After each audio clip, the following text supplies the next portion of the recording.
Olá, muito bom dia. No ar aqui. Sexta-feira, hein? 19 de janeiro de 2018. Vamos juntos até às 11h30 da manhã. Aqui trazendo pra você os principais assuntos, aquilo que tá rolando no mundo, pra essa bancada esmiuçar e, claro, pra você poder participar, deixar o seu comentário, interagir com a gente pelo Twitter, pelas redes sociais. É isso aí, o Morning Show no ar. E vamos então passar o cardápio do dia, Pazinha? Jovem Pan Morning Show. Perguntar não ofende. Michel Temer responde questionário da Polícia Federal sobre decreto que favoreceu empresas do setor portuário. Em que medida essa investigação pode complicar a vida do presidente e a aprovação da reforma da Previdência, hein? A gente vai saber sobre isso já já. Tragédia carioca. Detalhes sobre o estado de saúde das vítimas de um atropelamento na Avenida Atlântica, em Copacabana. Um bebê morreu no acidente.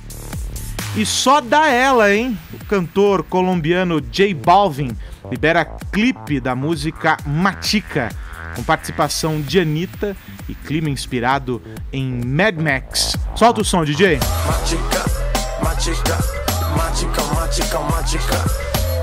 Calienteaste en la nevera, en la cima sin escalera, la sensación de la favela, salió a romper frontera, las mujeres como yo que no se quitan, que de lejos se identifican. Marco Antônio Vila Pira, hein? E esses são só alguns dos destaques deste Morning Show que tá só começando. Jovem Pan Morning Show. Jovem Pan Morning Show. Paula Carvalho. Olá, senhor Carlitos Aros. Carlitos Aros. Sim, estou em Matica hoje. Tá Vou Matica, falar um tá pouco no... em espanhol nesse programa, é isso. Ok, então vamos lá. Se eu soubesse. Conta pra mim qual é a hashtag escolhida para esta sexta-feira. Deixa eu adivinhar, é hashtag sextou? Não, isso sempre, né? Especialmente pra mim, essa sexta-feira sextou. Departamento estruturado de hashtags avançados. Qual você é CEO? É muito criativo. Jamais criaria uma hashtag dessa. Tá, perfeito. Pois vê que o cara faz legisla em causa própria, né? Olha, hoje a gente vai falar de um assunto maravilhoso, de um homem maravilhoso, que inclusive já veio a esse programa. Cláudio Tonholi. Quem? Senhor Paulo Vilhena. Ah. Paulinho Vilhena, né? Ele deu uma entrevista pra revista GQ falando de um problema que o atinge, não só ele, viu, Aros? Há muitos homens brasileiros. Não, mas já tem. Tá, sei que era outra coisa. Eu ia falar que já tem remédio. Eu acho que pra esse tem alguns remédios. Tem Parece também. que até o Paulinho... O Tonholi até citou ontem alguma coisa. Como é que era o nome? Trump usa. Finasterida, ela. O Trump usa finasterida. O Paulinho Vilhena já falou, inclusive, sobre alguns tratamentos que ele fez. Ele tem até uma cicatriz na cabeça que apareceu quando ele interpretou um personagem quando ele raspou o cabelo. Achavam que era por causa do personagem. Depois até ele mesmo falou, não, foi um tratamento que eu tentei fazer pra calvície, que não deu certo e tal. E aí ele disse que com o passar do tempo, com o chegar da idade, Carlos Aros, ele assumiu isso pra ele e tá levando numa boa. Os cabelos vão com o vento. Pois é, tá levando isso numa boa, já não fica mais tão noiado com essa história da calvície e tal. E aí você me diz, e o que é que isso tem a ver com a nossa hashtag, Paula? Eu vou te perguntar, o que é que isso tem a ver com a nossa hashtag, Paula? Porque a nossa hashtag é Tô Careca de Saber. Agora tá explicado. Não é maravilhoso? Nossa, que gancho, hein? E aí você pode participar. Olha, até onde a gente foi pra buscar o gancho da hashtag. Eu fiquei esperando, eu vou esperar pra ver onde nós vamos chegar com isso. Gente, esse departamento, ele faz um estudo, é uma coisa, uma análise que tem aprofundada. A ver com, entendeu? É isso. E é hashtag Tô Careca de Saber. Parece que são marcianos que desenvolvem. Eu sei que tem GIF. E eu sei que você tá careca de saber alguma coisa e é bom publicar no Twitter, porque isso tem que ser propagado. E a gente vai te ajudar com aquele retweet amigo do perfil da Rádio Jovem Pan. Claro que se o seu tweet for maravilhoso, né? E se a gente for pros assuntos mais comentados do país, tem prêmio pra vocês aqui no Morning. Hashtag Tô Careca de Saber. E a pergunta é, Paulinha, o Twitter ontem ganhou um novo usuário? Porque uma promessa foi feita aqui no programa ontem. Foi. E não foi cumprida. Pois é, né? E Que promessa? Nós queremos saber se Caio Rocha já tem uma arroba no Twitter. Não. Por quê? Porque você disse que se o patrão Silvio Santos curtisse, interagisse conosco... Era pra ele retweetar. Ele retweetou E o ele- nosso... não, ele deu um simplesmente reply, na verdade, Falou né? com a gente Então, diretamente. A pergunta é, Caio, quando teremos essa arroba? Eu falei que ia fazer, só não falei quando, mas eu vou fazer, porque eu tenho certeza absoluta que as pessoas estão muito interessadas em saber os tweets que eu tenho aí pra fazer. Por favor, respeite a nação tuiteira. Cara, eu não gosto de Twitter, de Instagram, Facebook, não gosto. Não... Já entra assim falando que você não gosta do Twitter, que vai ser Que vai demais. ser ótimo. Faz isso Faz por esse nós. post. Porque é pop falar não gosto. Vamos deixar para as pessoas, para que as pessoas digam se elas estão careca de saber. Fale pra mim, porque eu Hashtag também tô muito interessado. Tô em careca de saber é a nossa tag, Paulinho. É aí, eu vou me inspirar em você pra fazer a nossa pergunta pro WhatsApp, tá? Já que você falou do Paulinho Vilhena e você fez uma descrição entusiasmada sobre ele, Claro. eu vou perguntar pra aqueles que nos ouvem e nos assistem. É dos carecas que elas gostam mais? E aí você pode mandar mensagem pra gente no 11 931 17 1009. 11 931 17 1009 é o número do WhatsApp da PAN. E você responde se é dos carecas que elas gostam mais. Vale cantar, vale... Enfim, você pode escolher o que você quiser pra defender o seu argumento. São muitas as possibilidades. Então, sinta-se livre e interaja com a gente. Assuma a sua calvície. O dito aeroporto de mosquito. Bom, é isso. O Morning Show no ar aqui em jovempanfm.com.br, no youtube.com/morningshowjp, também pelo aplicativo da PAN. Tem lá no nosso Facebook muita coisa pra você acompanhar. É isso, vamos junto. Coladinho aqui nessa próxima hora e meia.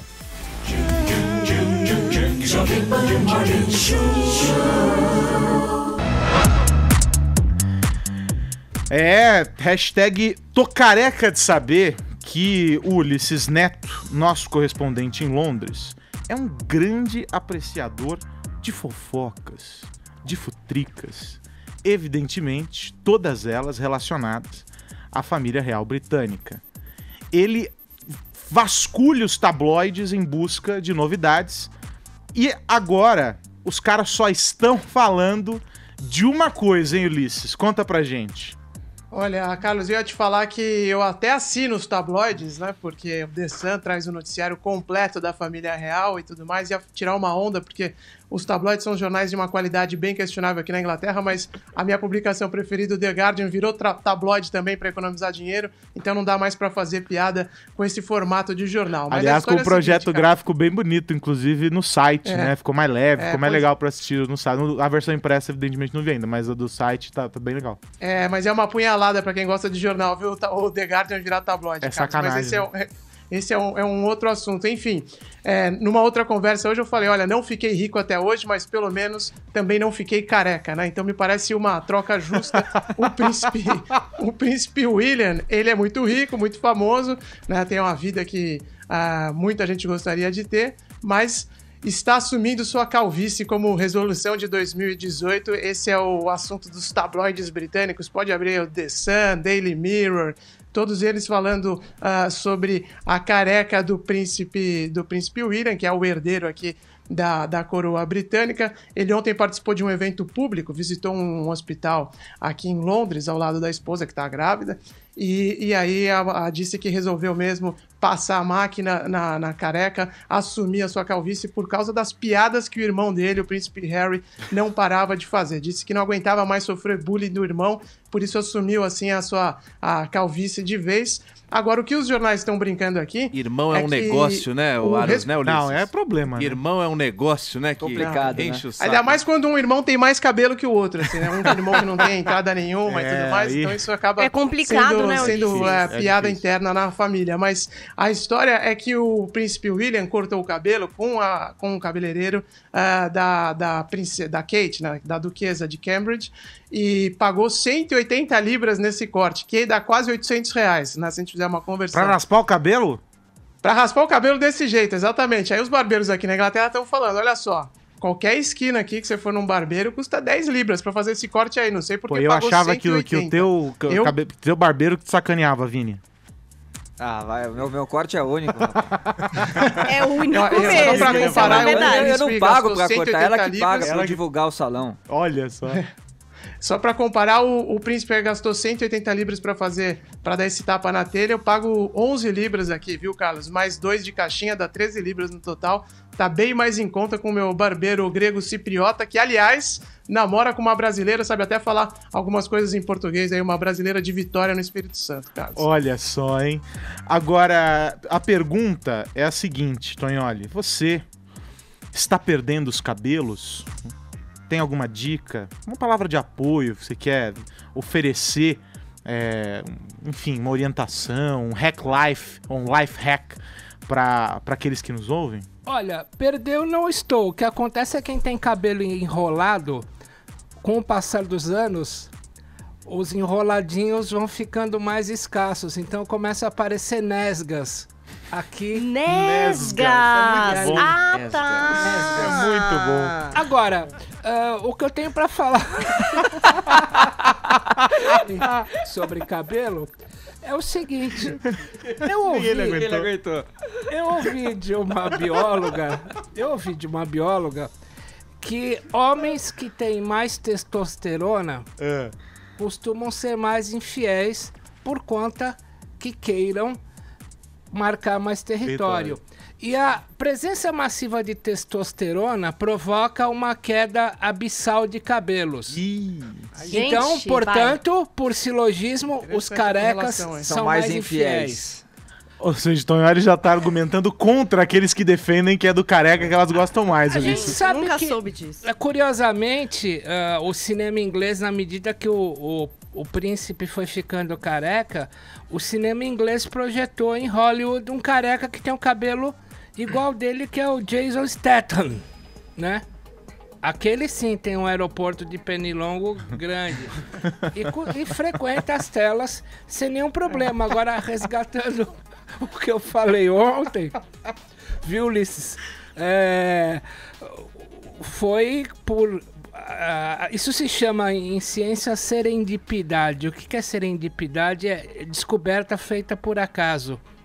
Foi por uma serendipidade, ou seja, por um acaso científico, que se descobriu que um remédio que se dava para quem sofre de câncer acabava aumentando o cabelo. E foi assim que foi descoberto o medicamento finasterida. A grande contraindicação, Ulisses, da finasterida é que ela faz bem para a cabeça de cima, mas para outra não. Está na baixa lista o Bilal. Então, Então é uma escolha e uma renúncia, né, Tonholi? Cada escolha é uma renúncia. Oi, Ulisses. Ou cuida de uma ou cuida de outra. Desculpa, Ulisses, não ouvi. Repete, por favor. Como disse a Paula, cada escolha é uma renúncia mesmo, porque a grande polêmica com a finasterida é essa, né? A disfunção erétil está na lista de side effects, né? De efeitos colaterais desse medicamento. Até brincaram aqui na Inglaterra justamente por isso, falando, o príncipe ele tinha 3 caminhos, né? Um era a finasterida, porque dizem que é muito eficaz, mas aí ele tá num ritmo bom aí de reprodução com a esposa dele, talvez fosse afetar o planejamento familiar. O segundo seria fazer um transplante ou um implante, melhor dizendo, um implante de capilar, mais ou menos como fez o Renan Calheiros, já imaginou o príncipe naquela moda ali do Renan Calheiros, ou assumir a calvície, ele foi pelo que parecia menos polêmico nessa altura, viu, Carlos? Bom, cada um sabe o que faz com a própria cabeça. Ô, Ulisses, um abração pra você, bom trabalho por aí. Valeu, bom final de semana pra todo mundo, um abraço. Bom, vamos sair desse assunto cabeludo, ou não, e vamos falar sobre música, Paulinha. Vamos. Porque foi divulgado na madrugada de hoje o clipe da música. Fale com a sua interpretação. Machica. Com a participação da cantora Anitta. É verdade que está correndo a boca pequena que essa canção, que é do colombiano J Balvin, pode ser a música da Copa do Mundo? Paula Carvalho. Você sabe que é isso que estão falando mesmo. Assim, se você assistir ao clipe, além de perceber que tem uma vibe Mad Max, que a boneca Annabelle está lá. Ela está lá. Repare na frente do carro, temos a boneca Annabelle. Temos Anitta de Rainha Feiticeira também. tem as bandeiras dos países que vão participar da Copa do Mundo. E em um momento do clipe, tem também 3 caras fazendo ali, batendo uma bolinha, digamos assim. Então, já havia essa polêmica antes, né? Essa ideia de que talvez essa fosse a música da Copa. Também teve uma apresentação dessa música essa semana em Aruba, que os fãs são loucos, né? Você sabe, eles stalkeiam stories da pessoa que trabalha com... E aí eles pegaram ali no stories a hora que a música foi apresentada. E ali ela foi apresentada como a música da Copa do Mundo da Rússia de 2018. Existe também uma teoria de que o Maluma estaria fazendo a música para a Copa do Mundo. Era o que se dizia até o final do ano passado. E que daí a FIFA teria pedido para o J Balvin fazer uma música também para ver qual que eles iam querer. Não tem nada de oficial. Ela está usando as cores do Brasil, olha lá. Ela tá toda amazona. Ela verde e amarelo. De verde e amarelo. E aí a gente, enfim, acha que pode ser, torça pra ser, pra quem é fã da Anitta, não sei se o Vila vai gostar. Não, parece que ele já tá ouvindo em looping. Mas, assim, não é oficial, especula-se que essa seja uma aposta pra uma música que possa, sim, ser a música da Copa do Mundo, a música do J Balvin com a participação da Anitta. Eles já trabalharam juntos 2 outras vezes, né, em Ginza e Downtown, e também com a participação de Jeon. Então tá aí, e a Anitta tá com vários projetos, agora, né? Hoje tem uma coletiva dela, inclusive, sobre o lançamento, onde ela deve falar do lançamento dessa música. Ela deve falar de um outro lançamento, que ela até já falou no Twitter, que é um investimento no mercado infantil, o lançamento de um DVD com personagens animados. É sério essa história? O Léo Dias deu essa nota no Fofocalizando, de que ela esse ano lançaria esse trabalho, e aí ela resolveu ir pro Twitter para explicar pros fãs que não é que ela vai deixar a carreira pros adultos de lado, mas ela vai ampliar sim o público. Lançar. E ela sempre fez um trabalho pro público infantil, né? Teve o show das Poderosinhas, fez uma mini turnê ali no Dia das Crianças o ano passado com bastante sucesso. Então acho que ela também percebeu ali um público e vai lançar esse DVD que vão ter personagens animados, enfim, e direcionado para crianças só para mesmo. baixinhos. É o que falaram, é Agora, o que estão falando. Não é muito cedo, não sei, pra uma música tema de Copa? Eu não me lembro com quanto tempo de antecedência as canções anteriores acabaram sendo divulgadas. A gente já teve Rick Martin, me pareceu Shakira mais fazendo. Próximo das outras vezes Acho do que dessa vez, né? Sei lá, meio... Enfim. Sei, vamos Mas aguardar talvez aí. a FIFA esteja querendo fazer esse Essa termômetro. polemiquinha, Esse será? termômetro pra ver se pega, se as pessoas gostam, né? É, E 3 aí milhões de oficializa pessoas depois. parece que já Parece que a FIFA, gostaram inclusive, desde o só depois de lançamento da gostar, vai madrugada. questionar até o Vila, né? Perguntando o que ele acha a respeito. Agora a Anitta vai seguir aquele calendário esse ano, Paulinha, de lançar Um por mês? Um por mês. Clipe por Não. mês? Da carreira adulta, ela não divulgou nada. Não sei se talvez hoje nessa coletiva ela fale alguma coisa sobre isso. No ano passado tinha essa proposta de lançar uma música por mês e com foco no mercado internacional. Para esse ano, que a gente já sabe é que tem esse trabalho pros pequenininhos que ela vai lançar com essas animações. A gente sabe também, por exemplo, que amanhã ela ensaia Bloco das Poderosas aqui em São Paulo com a participação da Jojo Todinho, que foi revelada no clipe de Vai Malandro e que agora tá fazendo sucesso com a música do Tiro lá, que tiro foi esse. E a gente também sabe que a Anitta vai se apresentar no aniversário de São Paulo. Sim. Então, por enquanto, são essas as informações e hoje ela deve falar mais sobre a sua proposta para esse ano. E até, quem sabe, não sei, dizer se essa é ou não é a música da Copa do Mundo. Vai saber, né? Ô Paulinha, sabe o que eu acho interessante? Em algum momento da transição dos videoclipes que eles passaram da televisão para as plataformas digitais, os videoclipes ficaram ali meio no limbo, com qualidade meio baixa. De um tempo pra cá isso voltou, a estrutura, a infra, né, envolvida no grandes produções. Isso tem a ver com grana, né? E antes também... Por que dessa mudança? No caso da Anitta tem a ver com grana. Quanto mais grana, mais você vai longe. A Katy Perry sempre fez videoclipes fenomenais de produção. Tem artistas que optam por isso e cada vez mais o visual e a música vendem o que é o conceito do artista, né? Então, se você tem um clipe rico, cuidadoso, né, grandioso, quer dizer muito sobre você, o artista. E porque a presença desses caras também hoje se faz em plataformas e como feature, o YouTube, né? por Acho que exemplo. isso é uma observação interessante. Você juntar 3 caras para fazer uma mesma música. Isso é uma tendência. Eu conversei com a diretora de conteúdo do Spotify aqui do Brasil e da América Latina e ela me explicou que para esse ano a expectativa é que esses featurings, essas parcerias aumentem cada vez mais. E se você observar isso mesmo, Nego do Borel, parcerias, Anitta, parcerias, até Justin Bieber, todo mundo procura fazer parcerias porque isso alavanca demais a faixa, né? Porque pega 2 públicos, 3 públicos, quanto mais gente tá ali nesse clipe ou na música, tem mais esse E porque clube, vamos combinar, né? Os caras assistindo. hoje não vivem de vender o disco. Ninguém. O cara consome uma música, 2, 3 daquele artista e já pula pro outro. Então fazer isso garante que você esteja sempre ali na playlist. Claramente um retorno financeiro no jogo, né? Ninguém faz uma produção tem clipe dessa que é pra ganhar patrocinado, dinheiro, né, tem clipe que é patrocinado, por marca marcas. que coloca produto dentro do clipe, é o Exatamente. celular, é o carro, é a roupa, é não sei o quê. E nesse caso, eu acho que também é uma coisa que as pessoas têm feito, que não é lançar a música antes e depois o clipe. Às vezes vai lá e já lança tudo junto, né? É o clipe e a música junto pra causar bem um impacto, né? Foi o Justin Timberlake que a gente viu aquele... O Justin Timberlake lançou um clipe agora, ontem né? à noite. Ele lançou um clipe ontem à noite também. No meio da madrugada tá lançando esses novos trabalhos de Man of the Woods, que é o álbum dele novo. Mas eu citei essa transição, você lembra, Aros, quando a coisa de, sei lá, 10, 15 anos, as pessoas falavam, putz, eu gostava tanto de videoclipe e agora acabou? Acabou nada, olha essa onda. É isso. É um outro tipo. A expectativa é outra, é um outro tipo de. Mas são super produções. Tem videoclipe que parece mini doc, né?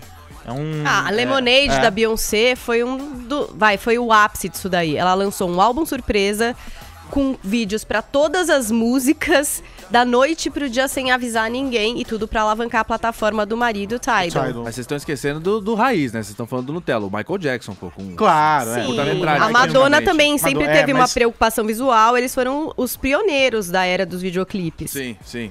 Bom, chega de falar da Anitta? Chega de falar da Anitta, vamos falar sobre política então, Caio. Vamos, bora. Porque o presidente Michel Temer finalmente respondeu a 50 perguntas da Polícia Federal sobre supostas ilegalidades na edição de um decreto. Sim. As respostas foram entregues ao Supremo, Caio. Queria que você contasse pra gente o que tem nessas...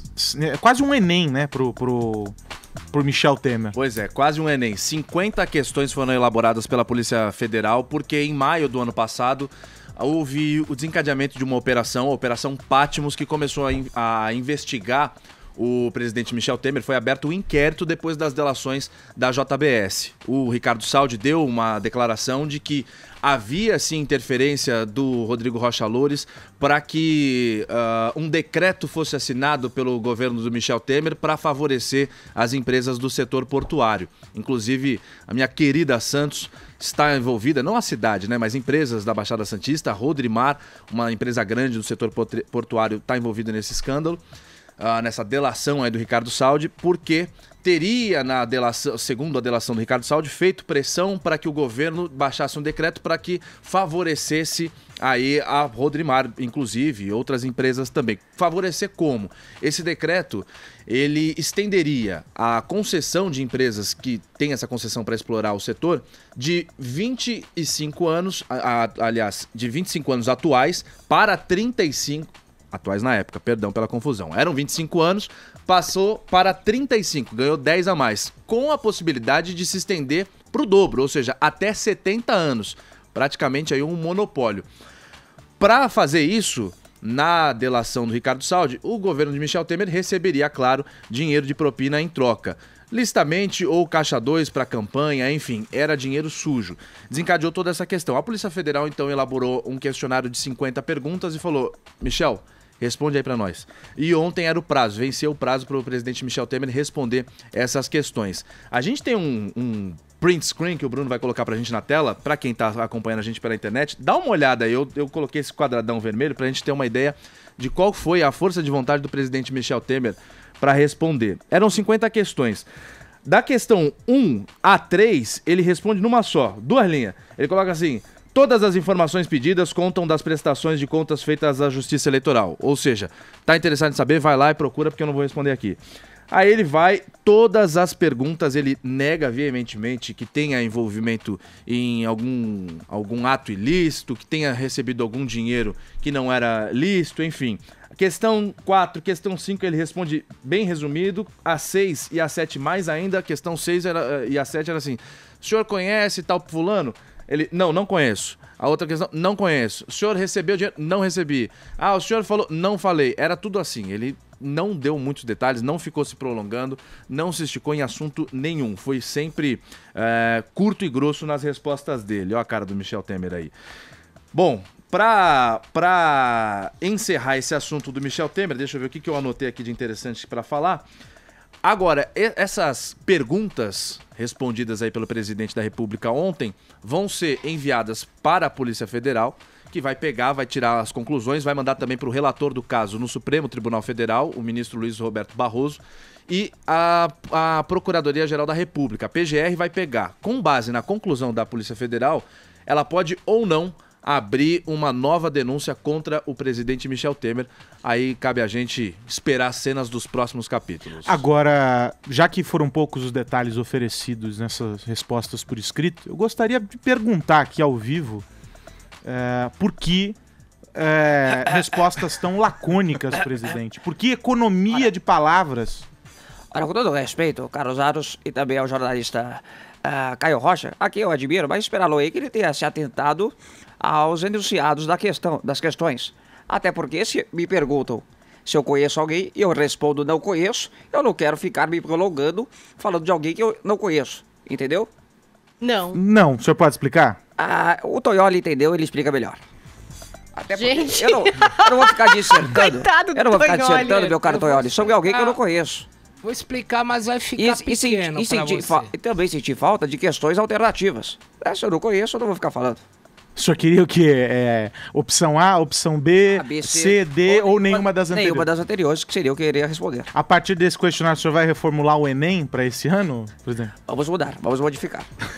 Ô, Tonholi, e aí, hein? O que dá para dizer sobre a falta de detalhes? Ela significa muito, né? Eu acabei de colocar no meu Twitter, caro ouvinte, um post que eu fiz no meu blog no Yahoo em 2015, contando extensamente o que eu vou te resumir em poucos segundos. Primeiro, o Rodrigo Mesquita, que é um executivo da Rodrimar, falava que sim, para aprovar ilicitudes no Porto de Santos, tudo tinha que passar pelo gabinete do então vice-presidente Michel Temer. Só que aí, Carlos Aros, tem um problema muito maior que vai deixar esse caso Rodrimar apequenado pelo que vem. Esse caso se refere ao Odebrecht. Queria, só para contar, porque o Temer e a Dilma participaram ativamente dessa outra ilicitude no Porto de Santos, algo que a Polícia Federal vai ir além depois da Rodrimar, e quando eu digo além, vai pegar o Temer quando ele não mais dispor da imunidade parlamentar ao final do seu mandato, é óbvio. E a história, para te resumir, é a seguinte: a Odebrecht, em maio de 2013... conseguiu uma grana do Banco Interamericano de Desenvolvimento para comprar no Porto de Santos 100 mil metros quadrados de uma área de mangue e fazer daquilo um terminal de containers. Veja bem, então nós estamos, maio de 2013, em pleno governo Dilma, com Temer como vice. A Odebrecht compra em maio de 2013... e em setembro de 2013, portanto, alguns meses após, a Dilma aprova um decreto 12.815 que permite que empresas comprem terrenos de mangue no Porto de Santos para construir containers. Ou seja, a Odebrecht comprou o terreno em maio e a Dilma fez um decreto autorizando essa compra em setembro. É nesse contexto, é nesse imbróglio que se desenvolve os subnegócios, as subrrotinas da Rodrimar. Portanto, a Rodrimar agora se insurgindo contra a Temer, a Polícia Federal, tendo como base essa Rodrimar, é apenas a ponta de um iceberg que vai chegar no Temer e, digo mais, vai chegar na senadora Gleisi Hoffmann. Está dito. Agora, isso atrapalha o presidente de que forma com o projeto de viabilização dessas reformas? Ou seja, eles trabalham com uma data apertada, agora para fevereiro, tem todo um processo aí importante, que é a grande aposta do presidente Michel Temer, inclusive se em algum momento ele vier a se tornar candidato à reeleição, é a reforma. Como isso é impactado? Não vai atrapalhar pelo seguinte, o que deveria mais atrapalhar, que é o depoimento do Ricardo Mesquita, que é o executivo da Rodrimar, já foi divulgado há um bom tempo. É um fato pontual e que vai, infelizmente, explodir depois que o Temer tiver deixado a presidência da República. Bom, vamos virar a página aqui e tratar de um assunto que chocou muita gente, uma tragédia, nesta quinta-feira, em Copacabana, no Rio de Janeiro. Um carro desgovernado, em alta velocidade, atropelou um grupo de pessoas, matou um bebezinho e deixou pelo menos 16 feridos. Coisa muito séria, Vini. Conta pra gente. Muito sério, aconteceu ontem por volta das 8h30 da noite. Ontem estava fazendo aquele calor, aí você imagina ainda no verão do Rio de Janeiro, horário de verão, as pessoas ainda estavam curtindo a praia, algumas voltando, né, desmontando ali os seus quiosques, então a praia estava super lotada ali na altura da rua Figueiredo de Magalhães, na Avenida Atlântica, praia de Copacabana, quando esse carro, né, um carro preto desgovernado em alta velocidade, invade, né, o calçadão, acaba ultrapassando aí a ciclovia e só foi parar lá na areia da praia e aí deixou 16 pessoas feridas e uma bebê, né, de apenas 8 meses, a Maria Luiz, acabou não resistindo aí aos ferimentos e acabou falecendo, Carlos Aros. Então, esse motorista foi identificado como Antônio de Almeida Naquim, de 41 anos. Ele já foi encaminhado ontem mesmo, né, para a delegacia e ontem ele disse, né, que sofreu aí um ataque epilético ao volante. Ele estava acompanhado com uma mulher que ele havia conhecido no dia anterior. Essa mulher também confirmou a crise epilética que ele sofreu durante a direção ali que ele estava. Os investigadores encontraram realmente caixas de remédio para a doença. Ele teve que fazer um teste no ml para saber se ele tinha ingerido álcool. Esse teste saiu agora cedo, deu negativo, né, para bebida alcoólica, entorpecentes e substâncias tóxicas. Se descobriu realmente que ele tem epilepsia desde os 12 anos de idade e toma 3 remédios controlados. Mas aí é o seguinte, acontece que o Detran do Rio de Janeiro disse que ele estava com a carteira de habilitação suspensa e que ele não devolveu o documento. Então, nos últimos 5 anos, ele acumulava 62 pontos na carteira e 14 multas. Então, ele não poderia estar dirigindo. E até pela doença que ele tem, nessas crises de epilepsia, ele também não poderia estar dirigindo. Não poderia? Eu não sei qual não que poderia. é. Ele só poderia, Paula, se ele tivesse em tratamento para a doença há mais de 1 ano. E não é o caso dele? O que não era o caso. Ou seja, os remédios ali não indicavam um tratamento contínuo, ou isso não foi explicado? Isso não foi explicado, mas ele ainda não estava apto a dirigir pela doença e também, principalmente, pela carteira que estava suspensa. Foi um processo que começou em 2014, quando ele tinha acumulado em 1 ano mais de 20 pontos na carteira. Aí ele conseguiu recorrer, levaram ali até 2015, até que em 2017 foi totalmente bloqueada a carteira dele. Então ele não poderia estar dirigindo, apesar de que, ao que tudo indica, realmente não foi por uma questão de bebida alcoólica, né? Como o ML aqui já testou que não, que deu negativo, mas foi pela crise de epilepsia que ele sofreu aí na direção desse carro, Carlos Aros. Perfeito. Caramba. Diga, Tonholi. No grego, epilepsia quer dizer epilepsis. Epi, o que vem de cima. Lepsis, movimento. Então, É a metáfora de que é um movimento que vem de cima e que toma conta da pessoa. Há uma epilepsia que foi detectada por um brasileiro, o Dr. Guido Arturo Palomba, que foi quem fez os grandes laudos dos grandes assassinos em série brasileiros. Ele chama isso de epilepsia condutopática. O cara fica possuído, é como um computador que caiu o sistema. Fica possuído com uma queda de sistema, perde a consciência de todos os seus movimentos. No caso dos assassinos analisados pelo Guido Arturo Palomba, ou seja, todos, nessa queda de sistema o cara foi lá, matou e depois não lembra de nada.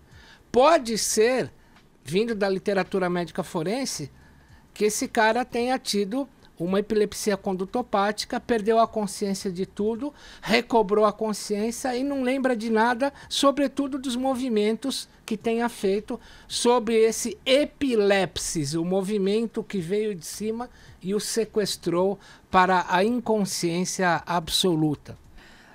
Carlos, ainda tem 6 pessoas feridas em estado grave. O que está em situação pior é um australiano de 61 anos, ele respira por aparelhos. E a delegada do caso afirmou que como ele não fugiu do local do crime, então ele vai responder por homicídio culposo quando não tem intenção de matar em liberdade. Então ele ainda estava detido, logo mais ele deve receber aí liberdade para responder pelo caso. Não sei se tem essa informação, Vini.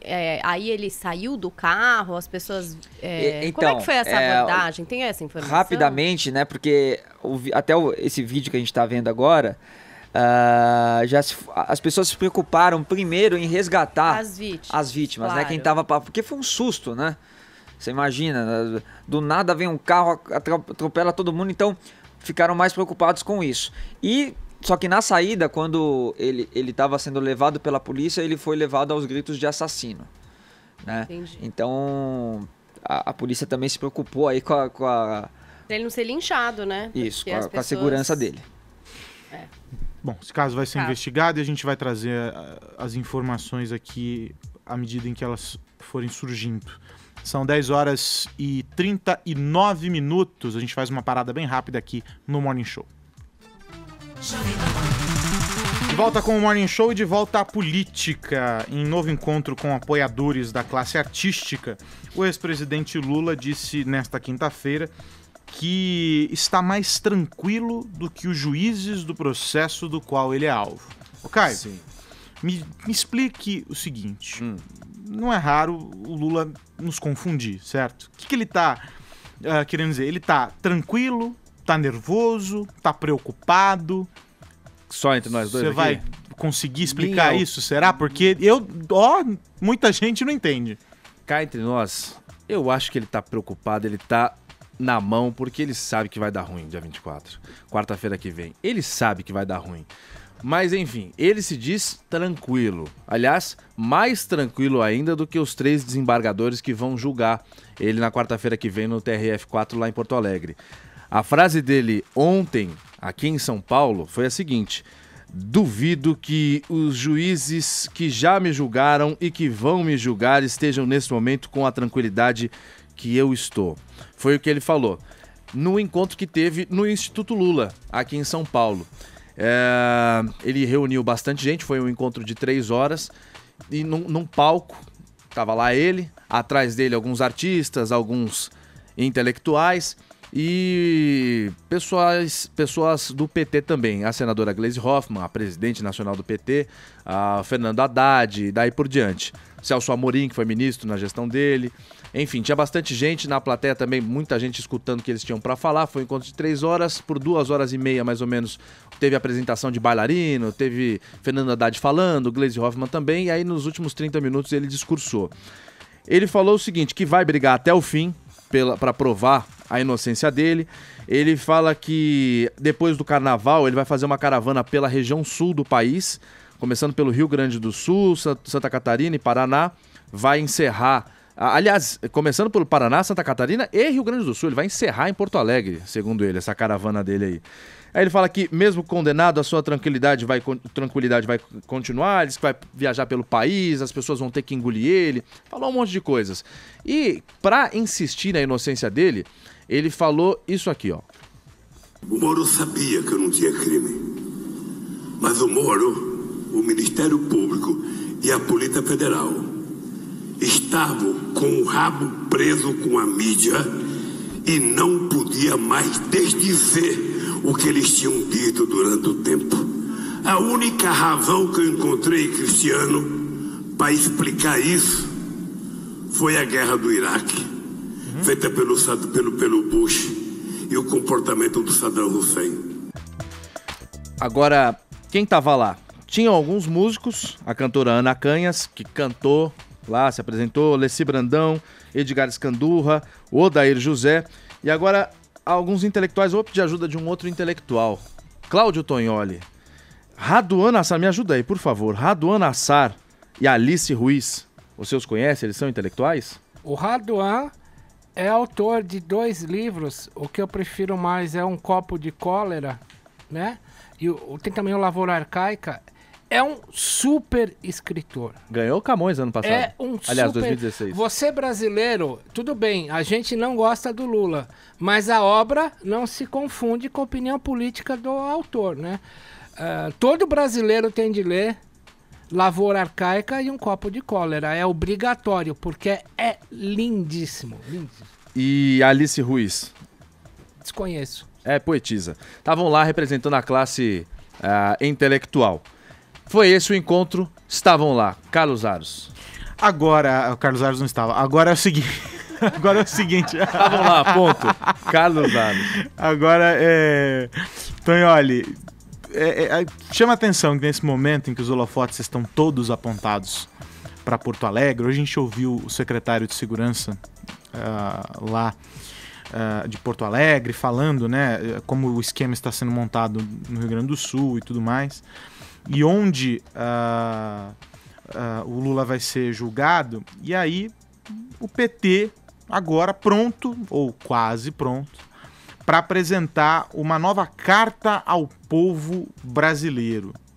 Da outra vez a gente sabe o resultado da carta e etc. Mas dessa vez me parece um pouco mais difícil fazer o recado chegar no coração dos destinatários, né? Aros, o jornal Estado de São Paulo antecipa nessa sexta-feira que a carta vai ser, a nova carta aos brasileiros do PT, vai ser direcionada à classe média. Aí, caríssimo ouvinte, eu quero te explicar porque o foco é a classe média. Eu tenho dito mais de uma vez aqui no Morning Show que os livros de história mostram que a classe média é bastantemente a válvula de pressão que acompanha os partidos políticos. Quando a classe média ficou descontente com a República do Café com Leite, presidente mineiro, presidente paulista, eles foram lá e se aproximaram dos jovens tenentistas comandados por Getúlio Vargas e derrubaram o Washington Luiz. Quando o Vargas fechou demais o poder, a classe média leva o Vargas ao suicídio com aquele tiro no coração, vestindo um pijama de alamares no dia 24 de agosto. Depois, quando o Jango vai muito para o lado comunista, a classe média se aproxima dos milico, aperta o poder, as esquerdas querem fazer uma guerrilha urbana, a classe média pede o AI-5, que naquele 13 de dezembro de 68 fecha o Congresso Nacional.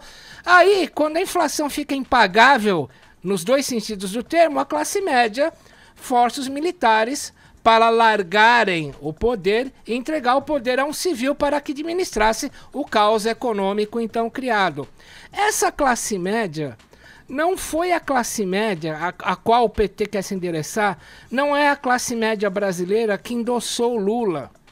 É a classe média que endossava os seus oponentes, é a classe média que votava no Serra, é a classe média que deu 54 milhões de votos para o Aécio, por aí vai. Só que o seguinte, essa classe média cuja parte mais sensível do corpo é o bolso, essa classe média está muito temerária com a questão do Henrique Meirelles vão fazer o país decolar, sobretudo a partir dessa semana, quando a Standard & Poor's abaixa a nota de classificação do Brasil para BB-, ou seja, é um país em descrédito. Então Lula quer abocanhar essa classe média que ele não dispõe dela, nunca dispôs. O que o Lula dispôs, Aros, ele dispôs de uma nova classe média que ele criou. Tanto que o Dr. Tuma Júnior conta que uma vez o Lula chegou pra ele e falou assim: seguinte, Tuma, meu governo vai ser 3 bases. BNDES pra rico, Bolsa Família pra pobre, e vamos criar uma nova classe média com eletrodoméstico linha branca barato, fogão, geladeira, carro em 90 mês. Falou isso pro Tuma. E ele cria uma nova classe média que, ao fim e ao cabo do governo Dilma, despenca e hoje engorda a fatia bovina de 14 milhões de desempregados.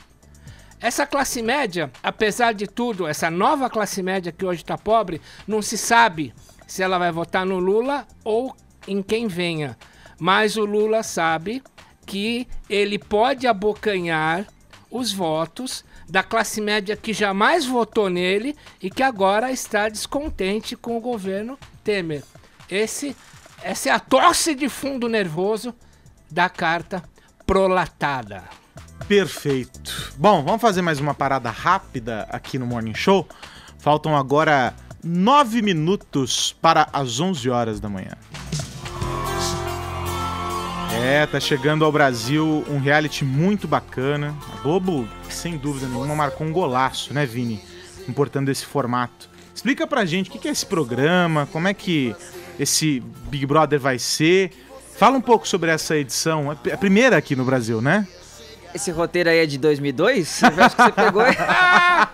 Você pegou o roteiro errado, cara. Isso é de 2002, quando começou o Big Brother, olha só. Caramba. 2018 e ainda temos... Essa é o que? Edição... Essa é a edição 18, porque em 2002 nós tivemos 2 edições, né? E agora vai estrear aí na próxima semana, no dia 22, o BBB 18, mais uma vez com a apresentação do Thiago Leifert, né? Pelo 2º ano seguido. E ontem foram revelados aí os 16 participantes já, os primeiros 16 participantes, porque depois, né? Acaba entrando uns participantes surpresa aí na casa. De novo vai ter isso? Pode ser que sim, né? É sempre uma surpresa, né? Lembrando que a Emily, ano passado, que foi a vencedora, ela entrou naquele joguinho antes, né? Que entraram os gêmeos, né? Aí o pessoal teve que votar. Verdade. Aí depois que entraram os participantes mesmo, né? E aí a internet vai à loucura, né, Carlos? Eles começam a investigar a vida dessas pessoas aí, que vão ter pelo menos 15 minutos de fama. A internet tem muito o que fazer, na verdade. Ficam stalkeando aí a vida dos caras, né? Mas enfim, a primeira participante revelada ontem já chamou a atenção. Por quê? Explica Ana Paula, por quê. de 23 anos. Ah, tá. Por quê? Chamou bastante. Mas peraí. Ana Paula, Carlos tô falando de outra Ana Paula. O boi, né? Chamou a atenção por quê? Primeiro que ela é estudante de jornalismo, ou seja, tem gente que ainda acredita na profissão. Tem gente. Ana Paula foge, Ana Paula. Ela é estudante de jornalismo e ela se considera, Paula Carvalho, mulher de peito. Se considera bruxa. Ela se considera uma bruxa. Ela é Wicca? Ela é fissurada em signos. E ela até falou assim, ó, se eu acho o cara muito gato, primeiro eu beijo e depois eu falo. Mas se o cara fala que é ariano, que é leonino, aí ela pede o beijo de volta. Aí não bate. Ela gosta de saber o signo pra decidir. Exatamente. Mas o que tem o beijo na história? Não entendi ainda. Isso é uma fala dela. Aspas? aspas. Mas tem os signos do zodíaco que são mais calientes, ó. Eu pensei que era de Uberlândia, não de Santa Catarina. Eu entendi. Bom, continua, Vini. Fala mais sobre a Ana Paula. Calma que a coisa piora. Ela mudou de Florianópolis. Ela mudou. Gostar de signo. Calma que você vai ver por que piora. Tá, você gosta de signo? Ela mudou de Florianópolis para o Acre com a família aos 14 anos por causa de uma revelação espiritual. Ela acredita que o pai dela é um reptiliano, ou seja, um extraterrestre. Ela acha que o pai é um extraterrestre. Então tá, né? Beleza. Tudo bem. Ué, ok. Legal, né, Caio? Se ela acredita, ok. Ela acredita que o pai dela é um extraterrestre e adora mandar nudes. Essa é a Ana E adora mandar nudes. Adora mandar nudes, ou seja... É um briefing bem coerente. Isso tá no LinkedIn dela? Isso tá no LinkedIn dela? No perfil de Ana Paula. Legal. Cara, que demais. Mas peraí, quem que gosta de mandar nudes? Ela ou o pai? Não entendi. Ela. O pai é reptiliano, ela gosta de signos, é bruxa luxo e gosta de mandar nudes, Reptilianos entendeu? não mandam nudes. Você Esses não Moro, tá eu só sabendo dessa? acredito no que eu posso encostar com as minhas próprias mãos, por isso pra mim essa mulher não existe. Perfeito. Perfeito, cara. Análise técnica de Cláudio Tonholi. Agora, olha só, a Globo também... Essa foi a primeira que deram A um primeira, perfil. né? Essa Eu ninguém mais tem. separei 5 participantes aqui, porque não dá pra falar de todos, né? E a Globo então também, vai. atentada aí ao ano de eleições, Sei. vai querer causar uma intriga lá dentro da casa. Por Ah. quê? Colocou lá o Caruso, paulista, tem essa cara de vilão já aí com essa barba, né? Sempre tem um Essa publicitário cara de também. vilão. Careca. Né? Coitado do Já cara. ficou cara é com- careca, com lá, uma hashtag cantora, já ficou tô com uma careca de cantora saber. e com uma modelo famosa. Ah, E é seguidor de quem? de quem? Cláudio Tonholi? De Bolsonaro. Olha Ele é lá. Bolsonaro, pegaram postagens dele lá.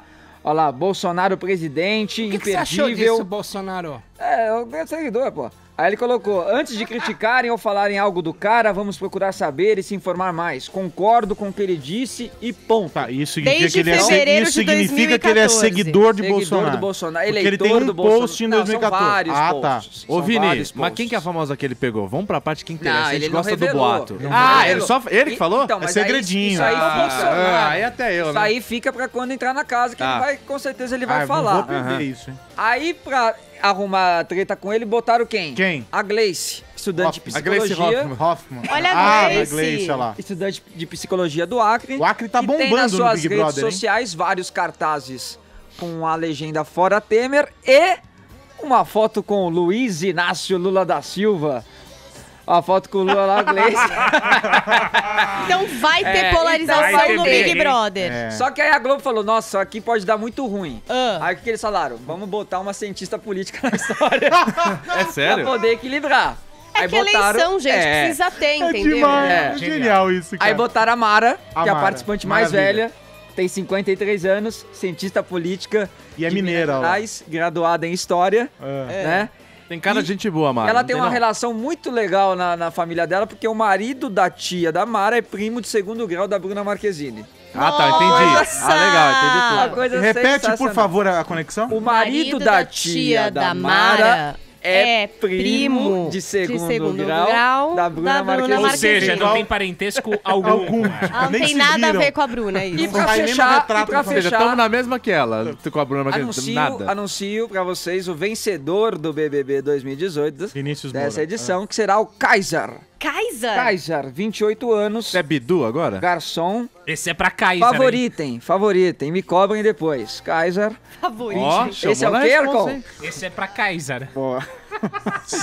E o que o cara... Ele é um participante Ah, estrangeiro. Por quê? Ah, ele é gringo? Ele fugiu da guerra na Síria, Com essa cara? Puxado. onde seus pais ainda vivem, né?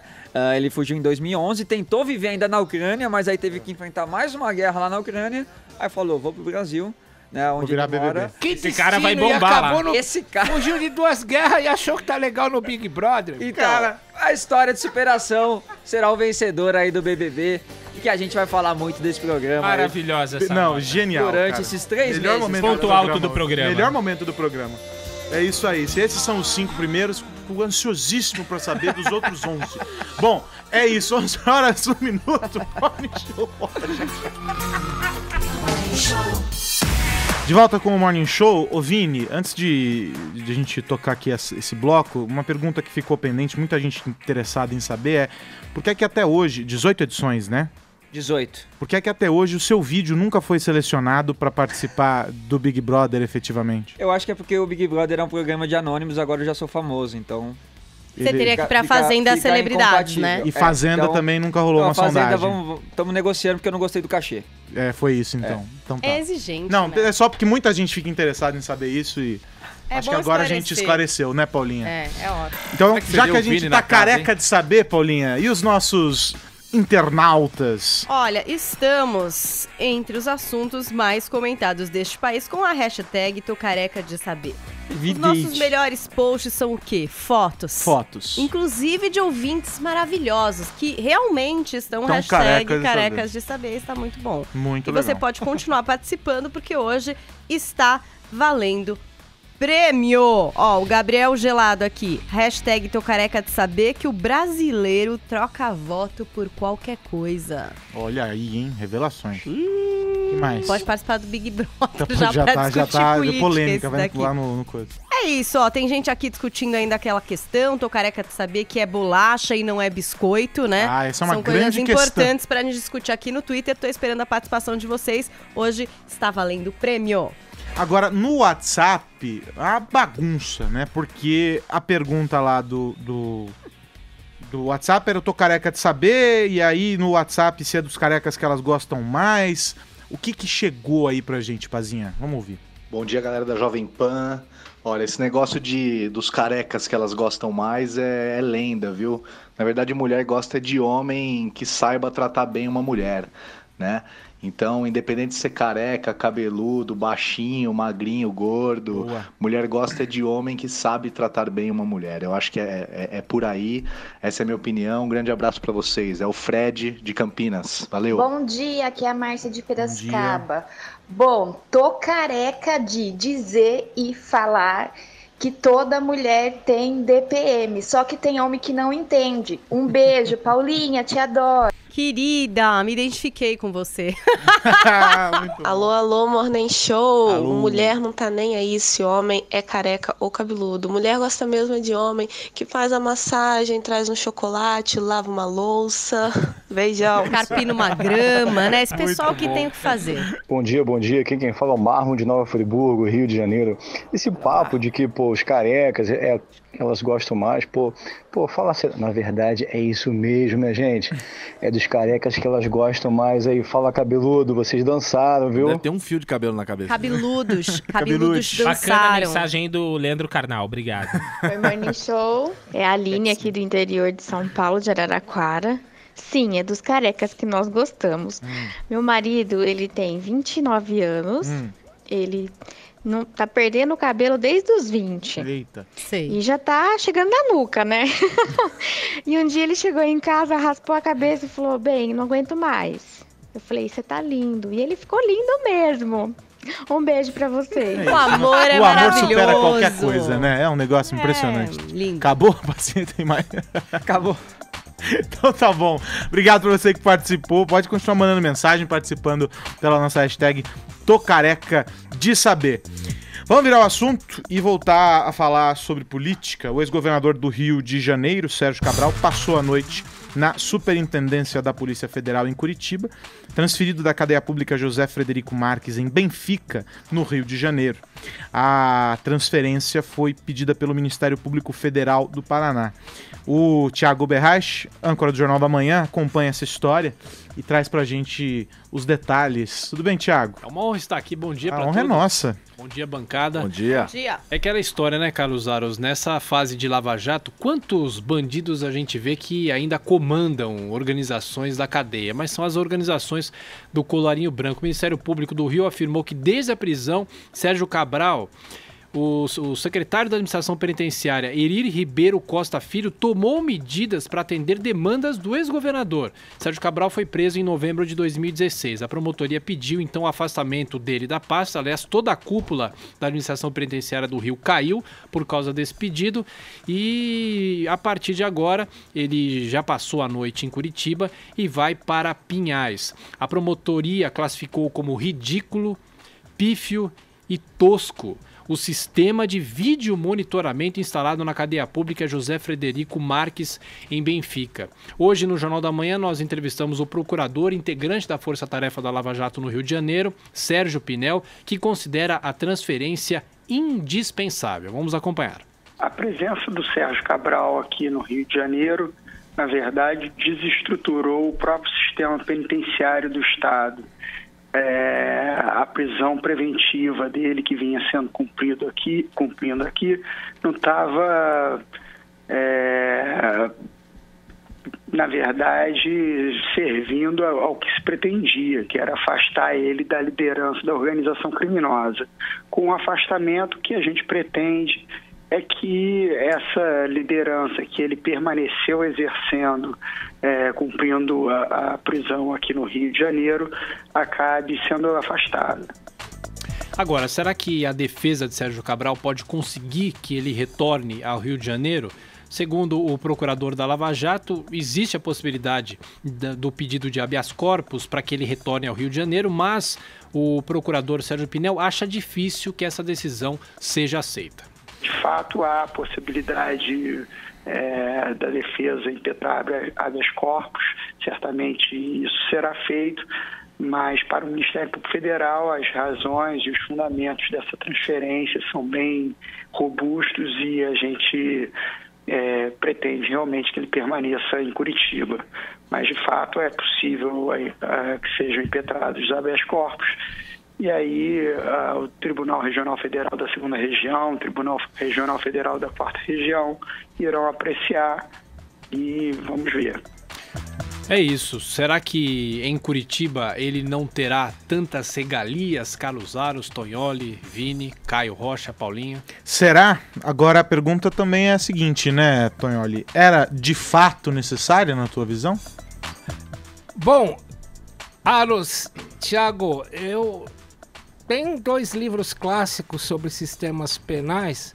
Um dos anos 60 do Evan Goffman, chamado Manicômios, Prisões e Conventos, e depois o famoso livro do Michel Foucault, Vigiar e Punir, em que eles contam que um sistema carcerário ele se torna um sistema à parte do sistema, muitas vezes destacado do próprio aparato do Estado que o mantém. Isso se confirmou com as regalias do Sérgio Cabral, as suas mordomias ali no Rio de Janeiro. Aliás, Thiago, o lugar para onde ele vai ser transferido já foi denunciado como também, um centro, né, de regalias. Se pagava ali para uma manicure via advogados R$250 e uma construtora mandou colocar, já que as temperaturas ali no inverno chegam abaixo de 0 no chuveiro, tem aquecedor ali que a construtora mandou colocar quando um dos seus executivos foi preso ali. Foram colocadas esteiras ergométricas, entrava nesse lugar para onde o Sérgio Cabral está indo, entrava comida galore a quilo, da mesma forma que entrava no Rio. Por quê? Porque o sistema penal ele se torna um sistema à parte do sistema, um sistema autorregido e com os altos índices de corrupção no sistema penal, eu duvido, Thiago, que o Cabral vai deixar de ter regalias no Paraná. E só para fechar, Carlos Aros, nenhuma prisão é intransponível. Eu lembrei agora do filme Fuga de Alcatraz, com Clint Eastwood. É muito bom o filme, fala da penitenciária famosa em São Francisco, que já está desativada. Hoje é um local para visitação, mas se até de lá conseguiram fugir, imagina aqui no Brasil, né? É aqui onde se convenciona fazer valer o jeitinho brasileiro, né?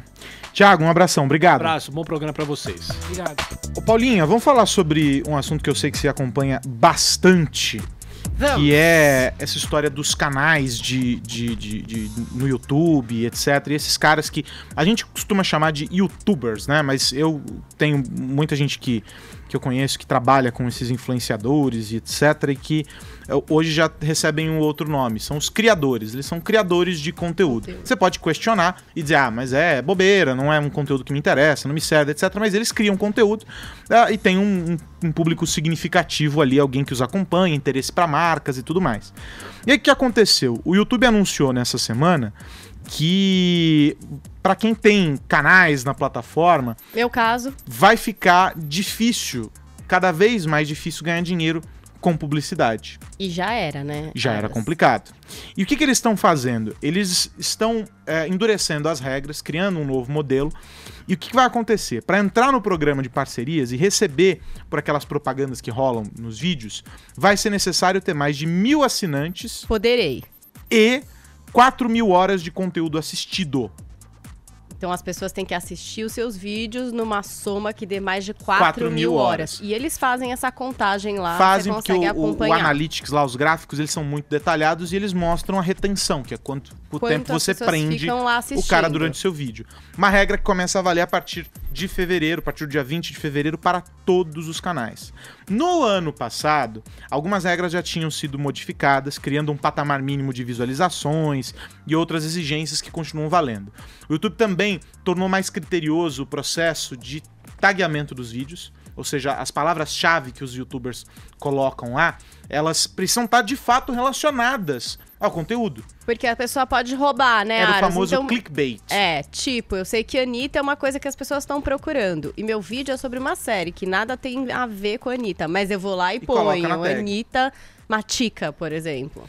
E aí, o que motivou o YouTube a fazer essas mudanças é o lance de YouTubers que criam conteúdos e que acabam tendo um desvirtuamento, vou colocar aqui entre muitas aspas. Um exemplo, o cara fala para crianças, mas de repente ele começa a trazer conteúdos violentos, conteúdos não usa educativos, muito palavrão e etc. E o YouTube passou a cobrar esses caras. Aqui no Brasil a gente tem um canal que é se não me engano, ele tá entre os 3 maiores youtubers do mundo, um dos 3 maiores influenciadores do YouTube, que é o do Whindersson Nunes, que é humorista, faz shows, etc. Ele tem um canal em que ele compartilha coisas aleatórias lá, e a partir disso ele faz humor durante... Os vídeos dele tem em média de 8, 9 minutos, né, Paulinha? Não passa muito disso. Eu separei um trechinho pra gente ver, óbvio, muita gente conhece o Whindersson, mas pra gente poder ouvir e saber como é que ele faz. Bruno, solta pra gente. Assim, eu não gosto muito de assistir televisão, mas quando eu resolvo assistir televisão, sempre nos hotéis, só pega pra mim uns 2, 3 canal, que é TV Senado, Polishop e aquele Discovery Channel, que eu adoro assistir, porque eu adoro cor de natureza, eu adoro ver cor do mundo. Só que tem umas cores que eu não entendo, eu não consigo entender, assim. É um dia que eu liguei, assim, do nada eu passei, aí tava tendo, sabe aquela voz? Ô, beija-flor, bate suas asas mais de 80 vezes por segundo. Aí mostra o beija-flor em câmera lenta. Como é que a pessoa sabe? Quem foi o fela da puta que contou? Eu fico pensando na falta do que fazer de uma pessoa que conta os batimentos das asas de um beija-flor. E por aí vai. E aí ele cria essas teorias e começa a fazer a apresentação dele. O Caio me corrigiu, eu falei Whindersson, mas é Whindersson.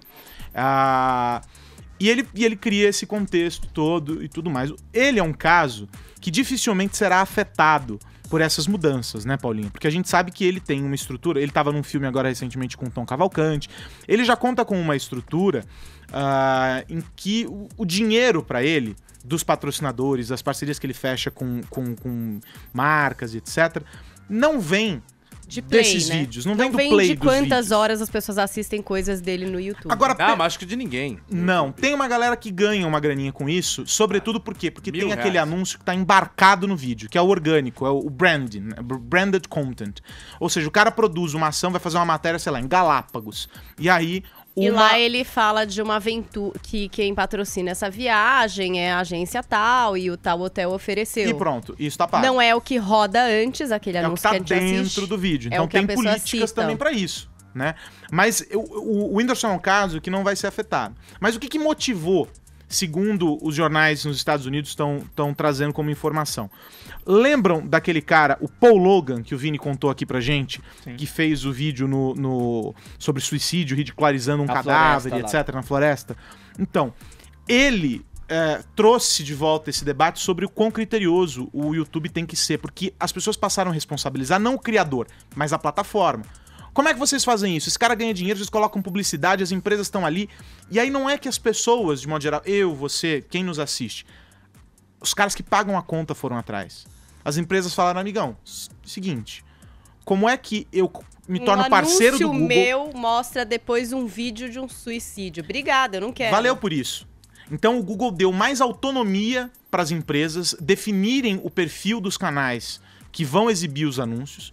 Já havia essa possibilidade, mas ele tornou essa aproximação muito maior, dizendo o seguinte, olha, fiquem tranquilos, vocês não vão agora anunciar nesses canais. E do outro lado, eles cobram os canais por um conteúdo que não seja agressivo, que não seja no tom desse que o Logan colocou. Só que tem um detalhe, essas regras todas não valem pro Paul Logan, porque ele é um canal que está muito acima dessa história toda, então essas mudanças efetivamente não tem muita razão de ser para ele.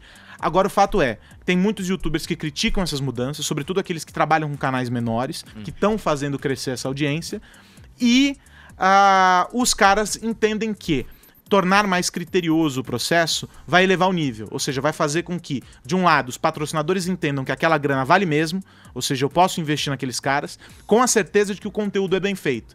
E isso faz com que quem tá fora dessa curva de um conteúdo bem feito fique fora do radar, do jogo, e eleva o preço, e preço em um sentido muito maior do que a questão de grana, desses caras que produzem conteúdo. Então, é uma mudança boa.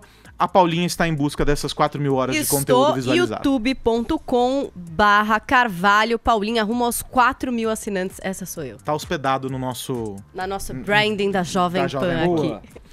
Bom, eu me perdi. Depois dessa, a gente faz uma parada, ó, cravado, hein, no relógio, no roteiro. 11h24. Por isso que eu faço. Bom, a gente vai encerrar o Morning Show hoje falando sobre a série American Crime History, o assassinato de Gianni Versace. Ô, Paulinha, primeiro episódio exibido ontem.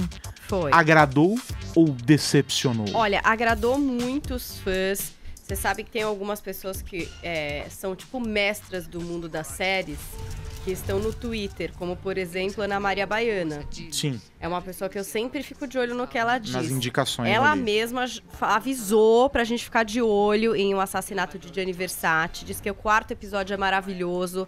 A gente vai ver isso de pinga-pinga, Aros. Então toda quinta-feira, 11 da noite, no canal FX.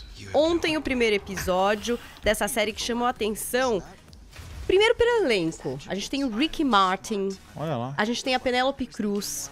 E pela história também. Tem algum ator bom, não? É.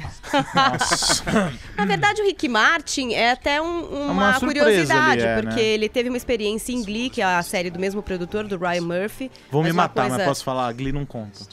Vão me matar foi uma agora. Coisa bem rápida. Você é achincalhado, mas Glee não conta. É adolescente, musical, não é verdade? Alguém tá ligando pra alguém aí, pode atender o telefone, não sei. Eu acho que tá disponível atender o telefone. Tá na frente do Pazinho, ele não se ligou. Pera, Pazinho! atender esse telefone. É só ao vivo, ele galera. que tá operando a mesa. Acho Ele que não pode ouviu. atender já.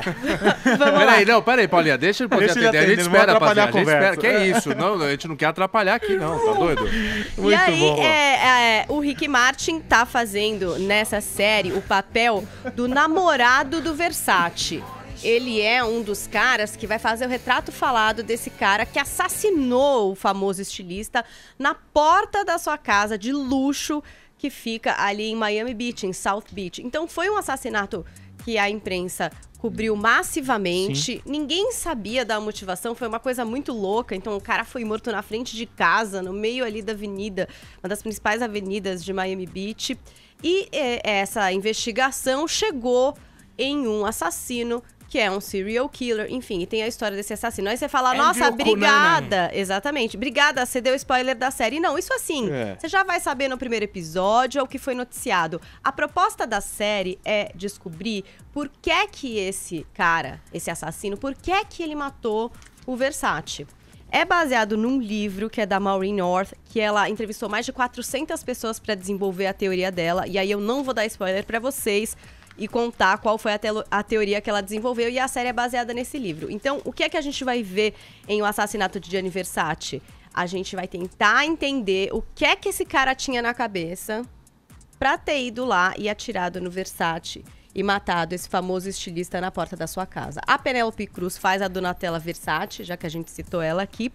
E a série vai ser assim mesmo, pinga-pinga. Então, toda quinta, 11 da noite, no FX, a gente vai poder acompanhar os capítulos aí dessa história. Netflix acostumou a gente mal, hein? E eu vou dizer uma coisa, a família Versace não ficou muito feliz com isso não, e já falou que é pro pessoal assistir achando que é ficção.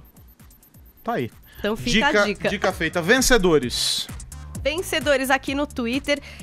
A gente tem o Cássio, @CBSaglia. Adoro esses nomes maravilhosos. E tá aqui, você ganhou. Vou falar com você aqui no Twitter, Cássio. E você? WhatsApp Aline. Aline. Perfeito. Então, ó, acabou o Morning Show de hoje. Acaba também o meu período por aqui. O mestre, o nosso capitão, velho lobo do mar, Edgar Piccoli, de volta na semana que vem. Eu saio de férias, hein, Paulinha, gente? de férias. Retorno dia 6. Eu agradeço muito a paciência e a companhia de vocês. Foi um prazer, um abraço e a gente se vê por aí. Tchau, tchau. Um ótimo final de semana e até mais.